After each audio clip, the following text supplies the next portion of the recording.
Several years ago, Ellen and I were on a road trip. We were in New Mexico and we stopped at a lovely vineyard that was located right between Taos and Santa Fe. In a swanky front building at this vineyard, they offered free samples of wine as an incentive, and I think just to loosen you up a little bit to buy a bottle or two. Now, I am woefully ignorant and actually indifferent about wine, so I found myself, instead of being in this front place, wandering around outside on the edge of the. It was huge, stretching out across the hillside as far as the eye could see. Eventually, a woman walked up to say hello to me.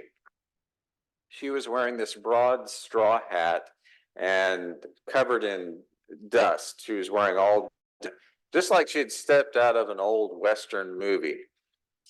Turns out she was the owner of the place. I asked her how long the vineyard had been there, and she said that they had started it from scratch 20 years before. I admitted my ignorance about anything having to do with wine, so I asked how long it took them to get the grapes growing before they were ever able to make any wine.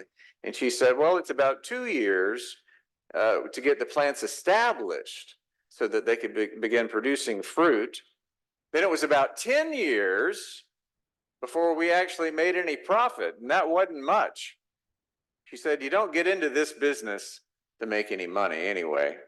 And I said, wow, did you know all of that before you started, that it would take so long? She said, yeah, in this business, you've really got to believe in what you're doing and do it for the right reasons.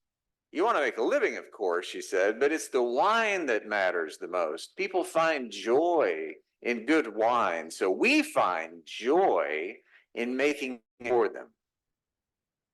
After that, I went right back inside and told Ellen we had to buy a few bottles of wine.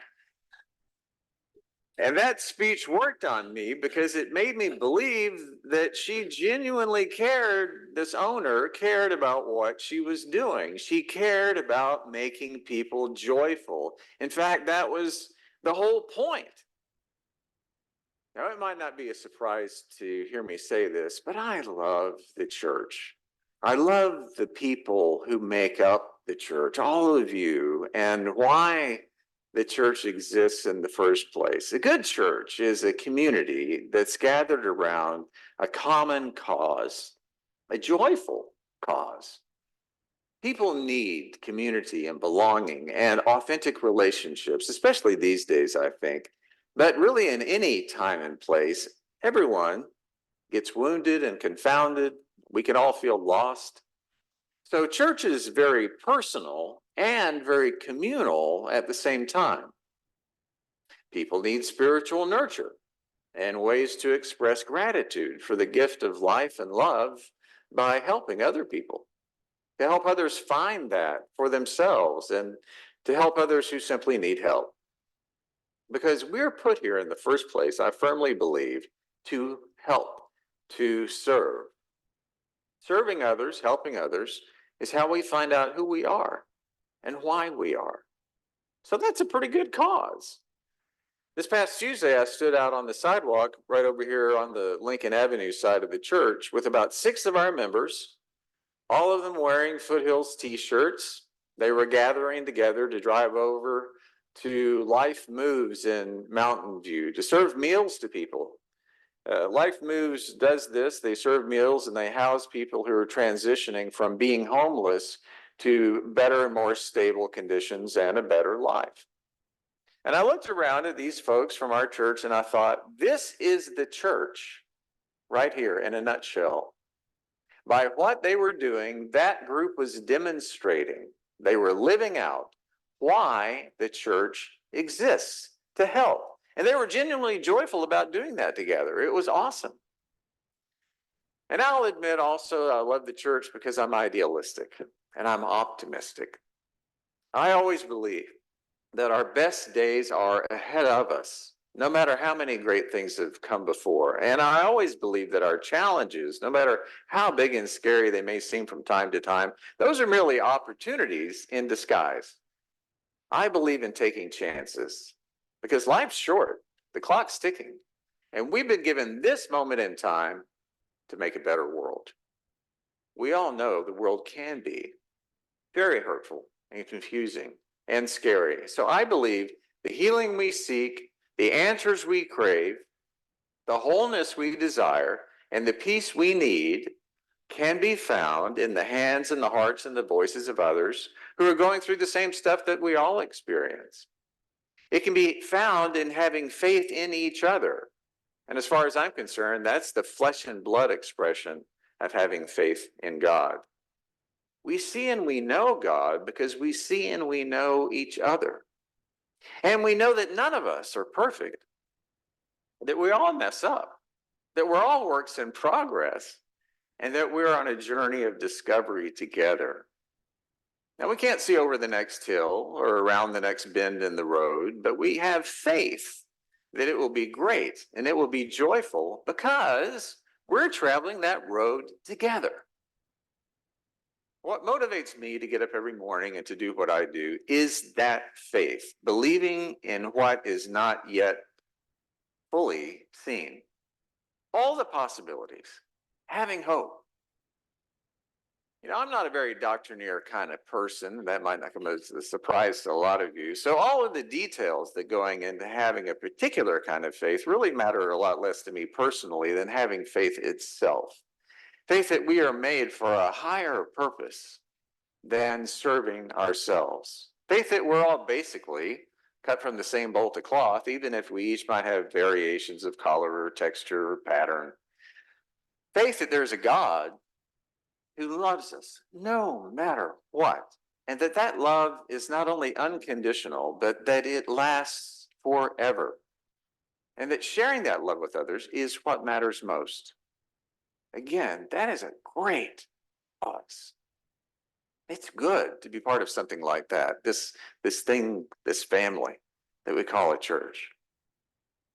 And when I say that, I am reminded of that vineyard owner in New Mexico. Why does someone put in decades of hard work out on a big patch of dried, dusty soil in the middle of New Mexico with no guarantees of success or riches? Because growing grapes is just a lot of fun? No, it's because they believe in something. They have faith in something. They have a cause to create something that brings other people joy.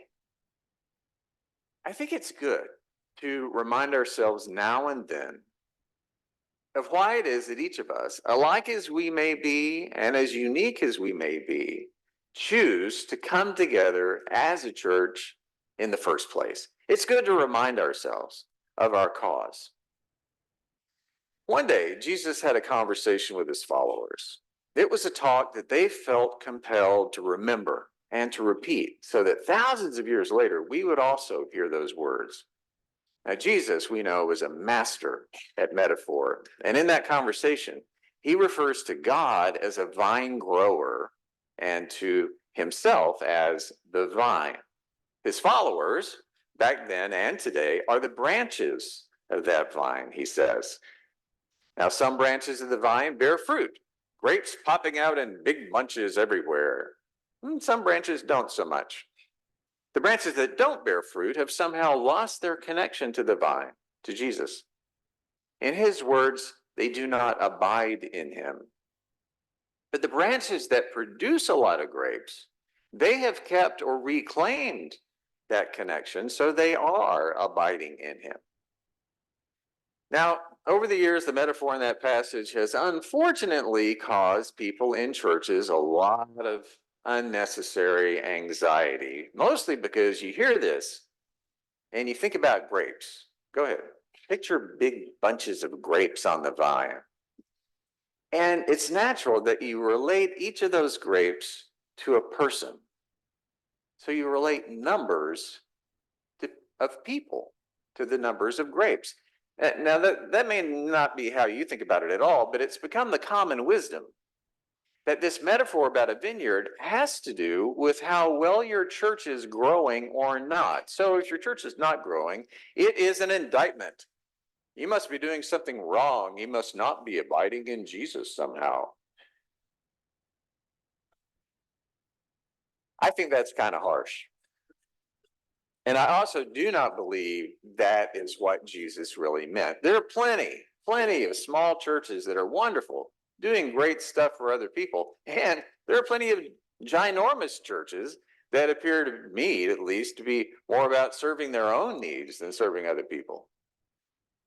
So for me, the size of a church is pretty irrelevant, as long as the people in it are clear on their reason for being, that they have a cause they pursue that is consistent with the concept of abiding in Jesus. So, okay, what does that mean? Well, to abide simply means to live in, to inhabit, to be, to represent, to be the expression of. How do we do that? Not rocket science. To look at the life of Jesus, what he said, what he did, and understand that he embodied how we should strive to live, how we should abide. What does that look like? In my estimation, it looks like welcoming and loving each other and welcoming and loving others who have been unloved, people who've been unwelcomed, people who know that they're spiritual creatures, but who haven't found acceptance and belonging anywhere else. It looks like providing healing and wholeness to anyone who's suffering. It looks like challenging the status quo, standing up for justice. To cut to the chase, abiding in Jesus looks like loving and treating our neighbors as we need to be loved and treated. I just think it's as simple as that. That's what it means to bear fruit. And that fruit is very simply love. That is our cause. Now, being human, though, means we can easily lose sight of that. For one thing, loving others is a long-term project. It's a lot like developing a vineyard. If the whole purpose of a vineyard is to grow something for others to enjoy, that's a straightforward cause to have, and it creates the dynamics for how the vineyard operates. The vine grower isn't growing grapes just for herself and her own employment, but for others. Now, if she were to decide, though, that growing grapes is something that she's doing strictly for herself, that she's going to make wine and store it and never share it, that changes everything. Or if she believes, it's best to keep growing the same variety of grapes year after year because that's what suits her taste. Or that she understands the purpose of owning a vineyard is to preserve it as it always has been and never experiment with any new techniques of grape growing or any different varieties of grapes. And if other people don't like that, that's their problem, not hers. If that's her attitude, that's going to change things too. Either way, she's going to go out of business. She has lost sight of her cause, which is to bring people joy. I think we can learn a lot and be reawakened to focus on what our cause is by studying examples from other types of organizations beyond the church. I like doing that. After all, it's exactly what Jesus did over and over again whenever he spoke in metaphors. So, if it worked for him. Anyway, a few years ago, I read a book called The Infinite Game by Simon Sinek. Simon is one of those writers where I will be reading along and I have to stop and slap my forehead and laugh and say, that is so simple, but so right. Why didn't I see that before? In the book, Simon he gives lots of examples, but he writes about a company in one part called Victorinox, the makers of the Swiss Army knife. He says that the guiding principle at Victorinox is to create great products that people will love. That's it. That's their whole reason for being. The Swiss Army knife, of course, was very popular. People clearly loved it. But after 9/11, It was banned from carry-on luggage, and you certainly couldn't have one in your pocket or purse if you were trying to get on an airplane. So their sales just tanked, plummeted. Before 9/11, Swiss Army knives accounted for 95% of the revenue at Victorinox, practically their whole business. So what do you do when you're no longer able to sell the very thing that you're known for, when the demand drastically drops? Well, at Victorinox, they focused on their basic operating principle, their cause, which was to simply create great quality products people will love. So, okay, people are not buying Swiss Army knives like they used to. No problem. They took their brand and they began making watches, fragrances, and travel accessories designed in ways that people would love. It's now a far stronger company, and knives only make up about 35% of their revenue. Okay, that's a simple example. And you might think, well, of course they would do that. What other choice did they have? Well, they had a choice. They could have said, Swiss Army knives are our bread and butter. That's all we do. It's what we're known for. So we're going to keep making this thing in exactly the same way and hope this problem goes away. And in the meantime, we'll have to fire a lot of employees because we won't be selling as many knives. But, thankfully for them, they did not do that, because they knew that ultimately they're not in the Swiss knife business at all. They're in the business of making stuff that people love. That is their long haul guiding principle, their cause. It is their vine. Simon also writes that a cause must be just. In other words, the cause is built around something that's the right thing to do for other people. That's what justice means, right? And it just so happens to be a huge biblical principle, over and over again, doing to others what you would have done to you. And a just cause is inspirational. It looks forward to a better future for everyone. It tells everyone who's involved in it why they're involved and what they're working toward. A just cause is inclusive, it's bold, it's idealistic, it's resilient. So it's able to withstand changes that inevitably come down the road, such as a lot fewer Swiss Army knives being sold. Affirming and pursuing our just cause, which is always focused on others, means that you not only survive, you thrive. And paradoxically, a just cause is not about the organization itself. It's not inwardly focused. It's not about self-preservation. It's not self-centered it's not even about surviving and thriving. Thriving just happens to be a natural outcome. Thriving is not the cause itself. A just cause is about the value that is brought to others of whatever it is that you do. Several summers ago, I was out in front of the church I was serving at the time. I was putting up a banner promoting an event. A man who was driving by pulled over, rolled down his window, and he yelled out, "Hey, are you the pastor here?" I walked over and I said, "Yes," and I introduced myself. He told me he wanted to stop and say thanks, and I said, "Great, for what?" He pointed to the rainbow flag that we had flying right by the church's front entry door. He said, "For that." I said, I don't live here in town, but I come here often, and I tell everyone I know around here that there's actually a church in this town that welcomes everybody. And he said to me, "You have no idea what that means to people. Just to know that. They can hardly believe it's true, but I tell them, no, it is true." And he drove off, and I was left standing there pondering, what just happened? I think it was a moment when I got to witness what happens when a church pursues the just cause of welcoming and accepting and loving and serving others, when circumstances change in the world around us and we adapt to meet people's needs where they are. Because a few years earlier, that church would have never had a rainbow flag hanging outside. Members would have been fearful that such a thing might turn people away, or that it wasn't necessary to go that far to demonstrate that the church was open and affirming. But what that congregation discovered was that the rainbow flag was a sign of something far greater. It is a symbol of a purpose, of a just cause, a unifying reason for being that says, we are welcoming of all people. We all care about each other, but that is bound up in caring about others, all others. In a world where people are so often disconnected, we are connected like a strong vine of loving kindness to everyone.